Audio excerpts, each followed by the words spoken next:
Yes, ma'am.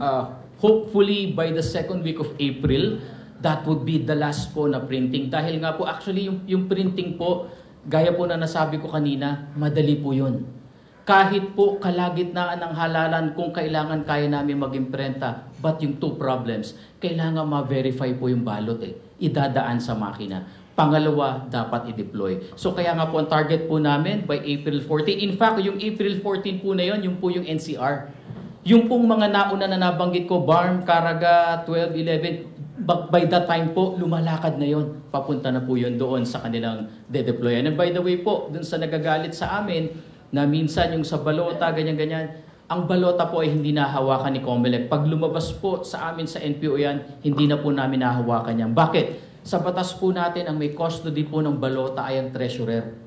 Ang treasurer po ang nagdi-distribute ng balota sa electoral boards. At pagkatapos po ng halalan, yung balota na nagamit po at nasa loob ng ballot box, hindi po bumabalik kay COMELEC. Ayon po sa batas, ang babalik po yan sa treasurer. Sila po ang custodian yan.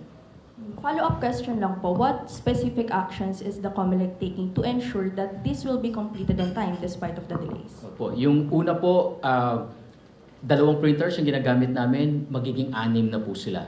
At yung pong printers po ng National Printing Office, napakabilis din po. So ang ine-expect po namin at the peak po, baka po kaya namin ng 1.5 to 2 million ballots a day. Yun lang po kailangan na naming masimulan talaga. Dahil kung madidelay pa po kami, yun po ang problema. But doon sa capability ng machine, by our projections, kayang-kaya po talagang habulin yun na wala po sa amin na 2 linggo.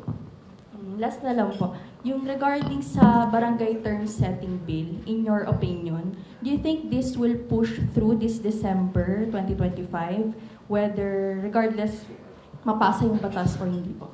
Thank you. Opo, ganito po ang COMELEC po kasi taga-enforce at taga-administer. Thank you po, sir.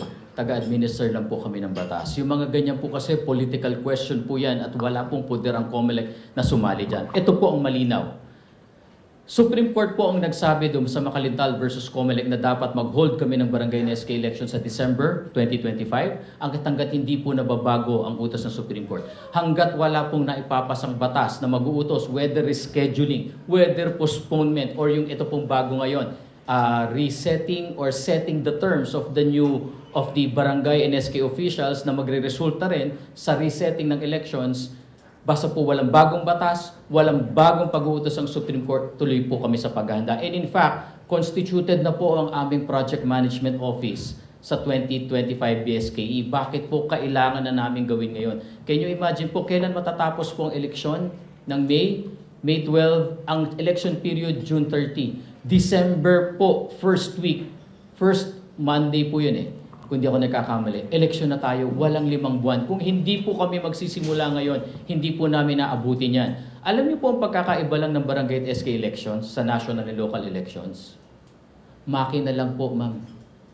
Yung logistics, yung deployment, yung operations, number of poll workers, yung bilang po ng mga teachers natin, kami po sa COMELEC at sa security, parehong-pareho po. In fact, mas maano lang po kami talagang, mas naguguluhan kami. Alam niyo po kung bakit?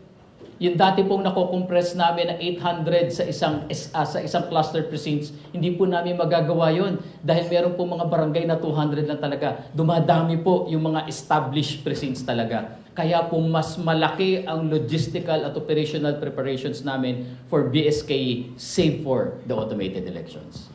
Okay, next we'll have Ms. Bea of Bombo and to be followed by our Vice Chair and then Jim.